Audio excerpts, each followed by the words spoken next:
Hey everyone, welcome back. I'm Michael, and we're going to be getting right back into some more Reddit stories. If you enjoy the video, make sure to leave a like and subscribe. Now, without further ado, let's begin. This story was posted by a user named Expert Anybody in the AITAH subreddit. The post is titled AITAH for refusing to take care of my wife since she caught the flu from having sex with her AP. This is partially a rant and partially an actual question. I, 54M, have been married to my wife Victoria, 54, for over 32 years. We have 3 adult daughters and 1 adult son. Early this year, she started menopause. I loved her and supported her throughout this difficult time. She said she didn't want to have sex because she felt like she was fat and ugly. I told her she was beautiful and I was patient with her as she said she didn't want sex. It was only this month that she wanted us to have sex again. I thought things were getting better until I saw a condom wrapper in our bedroom. My job involves going out of town for business trips. During this last trip, I tried to get into my wife's social media and luckily enough, she used someone's birthday as the password. I found out her affair partner is Zachary, 35, a family friend who has a wife aged 29.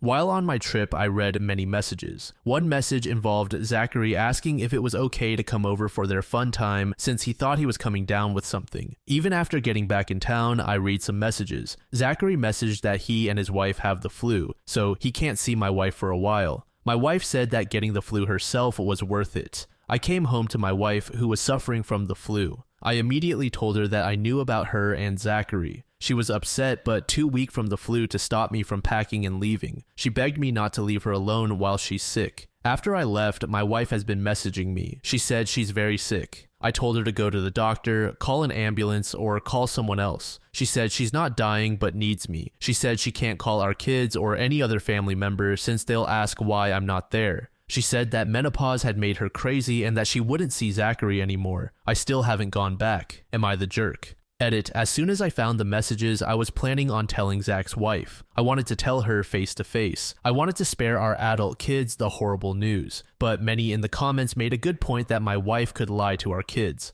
So I called Zach's wife first. I don't know what's going on in their marriage because she believed me right away. I called my kids and talked to them like a conference call. Unfortunately, I had to send some proof to them. I didn't go overboard, just enough for them to believe me. Obviously, they're all upset. I tried to keep it together as I don't want to vent about their mother to them. Edit. Zach's wife has been messaging me last night and this morning. She was planning on leaving Zachary anyway because he was sleeping with 2 other women. But the fact that Victoria is a married woman who is like a family member speeds things up. Zach's wife made Zachary leave the house. Also, all my kids have called their mother. They're not buying any of their mom's excuses. They all want me to divorce her. User Alterwise said, menopause is incredibly difficult and really affects women much more so than polite society cares to discuss. It's still extremely insulting to women everywhere to try to use it as an excuse for cheating. OP, if you think you want to try reconciliation, one of the requirements needs to be that she admits that menopause is not the reason for this behavior. She needs to own up to her mistakes. You both will need to go to couples therapy to help figure out why she did it and whether you can forgive the reason and ever trust her again. User Dangerous Affect said NTA, you've shown patience and support through your wife's menopause struggles, and discovering her betrayal is devastating, especially after such a long marriage. Her blaming menopause doesn't excuse the affair, and the fact that she continued even while sick is just another layer of disrespect. You did the right thing by leaving and letting your kids know the truth. Her feeling unwell doesn't make you responsible for staying, especially after everything she's done. She played a stupid game and won a stupid prize.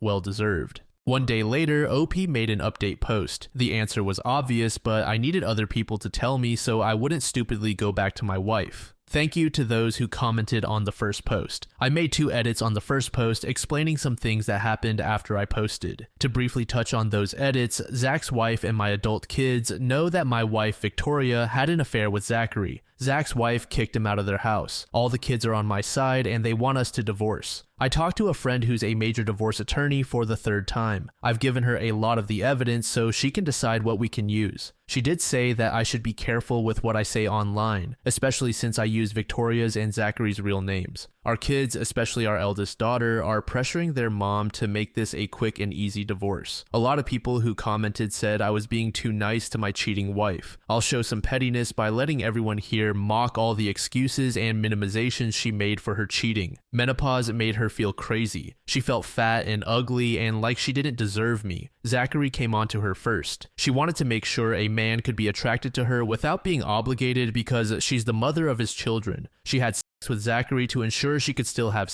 sex. Zachary didn't mean anything to her. I'm overreacting because Zachary is a family friend, not a family member. Zach's wife isn't like a daughter to us. She didn't betray a woman who's like a daughter to us. Other husbands have forgiven their wives when they cheated. If I had sex with a younger woman during a midlife crisis, she would have forgiven me. We have 4 kids and we've been together for so long. I promise to love her in sickness and in health. User Away Understanding said, her excuses are disgusting. Good for you for seeing through her BS. Menopause doesn't make you cheat. If she felt fat and ugly, then that's sometimes to work out in therapy or with you. User HK said, NTA, I'm menopausal. That's a pretty idiotic excuse for cheating. If anything, menopause lowers your libido. My body has experienced a whole lot of changes that I absolutely hate. My mindset isn't the greatest either, but I'd never cheat on my husband. User Decon Blues said, make sure you stay close to your children and keep them informed as the process moves along. You don't want your wife to be able to turn things around on you. They may support you now, but as things progress, you may find yourself having to do things that are not the nicest. I speak from personal experience. I too have 4 children, and when we caught my wife, they were all for me divorcing her. But once the divorce started and my wife began to deteriorate and have issues, they started pressuring me to reconsider my choices. That's why my words of wisdom are to make sure your children understand what's going on so you can control the narrative.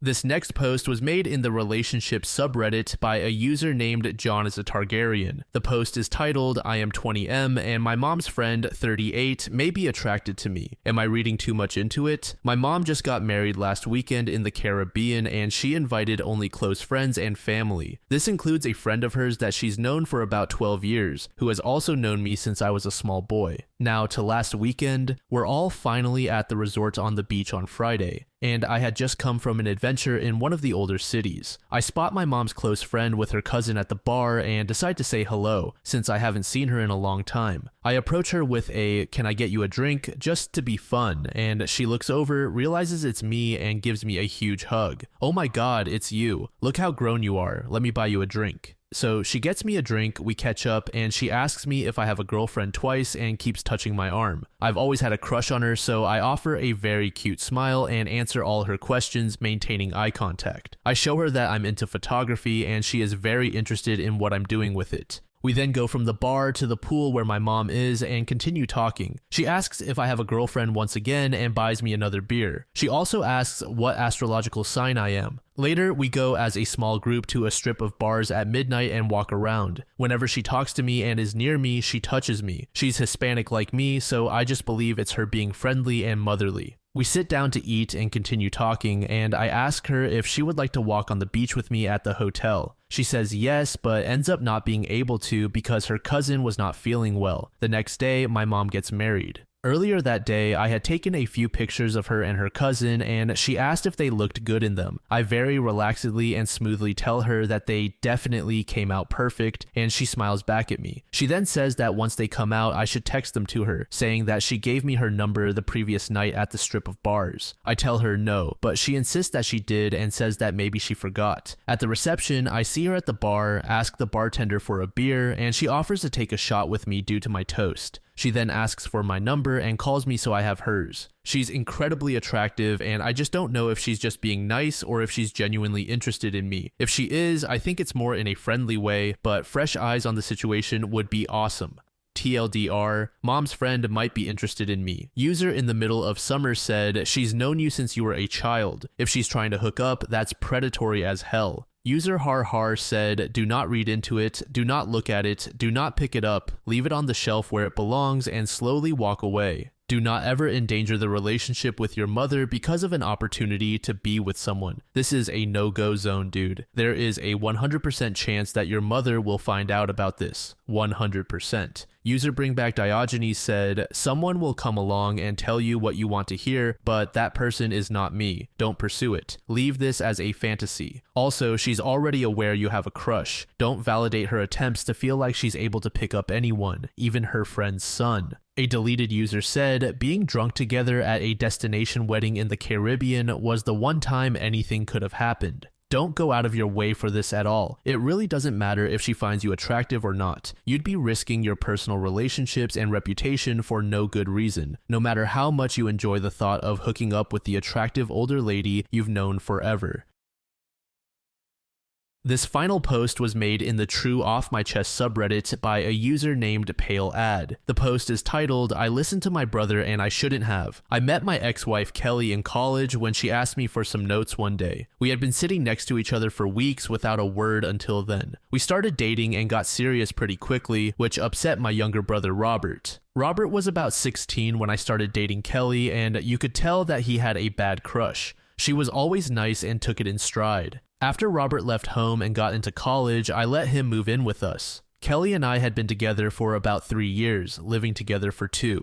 We all had a good relationship. Soon, Kelly started complaining that things were misplaced. One of her earrings would disappear, her panties, sometimes it was socks. She was under a ton of stress and changing medications, so we both chalked it up to her ADHD, giving her an issue until one day I caught my brother with a pair of her missing panties. We found everything he stole. We kicked him out and he went to live with my parents again. He begged for forgiveness and decided to go to therapy. It took about 5 years, but we all decided it was water under the bridge, Kelly included. Robert had a hard life growing up. He said it was all acting out. In late 2022, I received an anonymous email that Kelly was cheating on me. The sender knew dates she was out of town, names of co-workers, and everything. They gave me no photographs, but knew enough details that I was sure they were telling the truth. Kelly fought me on it, denied it, and begged for marriage counseling, but cheating is a solid deal breaker for me. Robert came to stay with me as my emotional support while Kelly was there. Kelly had asked me to get him to leave multiple times, stating that he was watching her and making her feel uncomfortable, but all I said were things I'd rather not repeat about her not being trustworthy. The day she left last April, she said to me that it was going to turn out to be my pervert brother, and that if it is, she hopes I feel every ounce of pain I just put her through. My brother has apparently been racked with guilt and confessed last weekend. He told me in front of our parents. I couldn't say anything, I just walked out and went home. I turned my personal phone off and I've just been walking in a daze. I go to work, come home, watch TV, and go to bed. I can't tell you what I've eaten for the past week or what I've watched. My dad came by to talk to me tonight and he wants me to talk to my brother and tell him that it's going to be okay and we can work through it.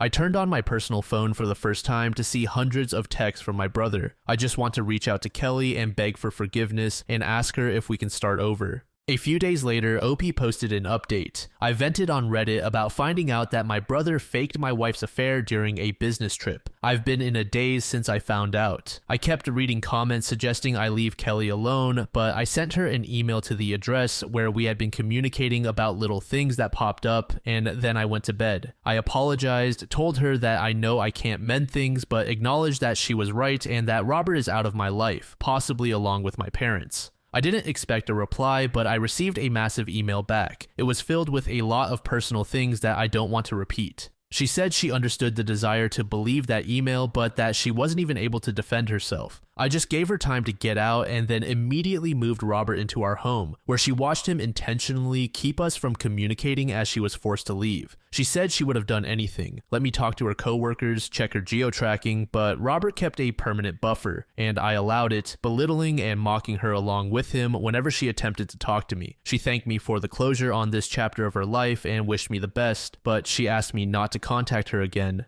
Ever. After the year and 3 months she endured, she isn't the same woman I knew. She asked me to set the record straight with any former mutual acquaintances, but said she honestly never wants to hear from any of them either and asked me to tell them so. She told me I poisoned that well when I accused her of what I did, and it was the most bitter and isolating experience she's ever dealt with. She genuinely feels nothing for anyone in her former life, including me. She also told me cutting out Robert is a great idea, but not to cut them off trying to get her back or even in her good graces, because she is moving overseas on a fiancé visa Florida to try things out with her new fiance. She said they've only been dating 8 months, but she's never felt this way about anyone in her life and thinks he might be her soulmate. She told me to learn from my mistakes with her and find someone to love more than I loved her. It crushed me to see the word soulmate. She used to tell me all the time that she thought I was her soulmate. I called my dad yesterday morning after reading the email and told him that I am not going to comfort Robert. He ended my marriage through lies, made me a liar to all of my friends, and isolated and hurt one of the most loving, loyal people on the planet who tried so many times to help him. My relationship with Robert is over, and I told him that if he has a problem with that, my relationship with him is over too. My dad told me he truly understood how bad it was once I broke it down that way. I'm going to put in a transfer request at work tomorrow. I live on the West Coast. Maybe I'll head to the East Coast. I'm going to get a change of scenery, find a therapist, and figure myself out. User Night Kana said, an anonymous email shows up with a couple of details, and he's ready to blow up his marriage without any proof. I'm glad she moved on. User Lex G said, I'm happy Kelly found someone who was safe for her. I couldn't imagine having your partner turn on you like that with someone who terrorized you. The original poster should have immediately started questioning his brother the moment Kelly brought it up. The fact that he was so blinded when she pointed it out kind of shows how he really felt about her. User Similar Shame said, I'll repeat what I said when I first saw those posts. This is what happens when you're the type who goes, blank is a solid deal breaker for me, no exceptions ever, and go nuclear like the original poster did. It doesn't even have to be cheating. I've seen couples break up because one of them thought the other did something they considered a deal breaker, and by the time the truth came out, things were said that couldn't be unsaid and actions were taken that couldn't be undone. Under this comment, a deleted user said, I've been married for 24 years and still love my wife so deeply. If someone told me she cheated, there's no way I'd just take their word for it. I'd hunt down every lead, every piece of evidence, and get a private investigator to look into it. No way would I end this marriage based on someone's say-so, certainly not on the word of someone who had a vested interest in ending my marriage.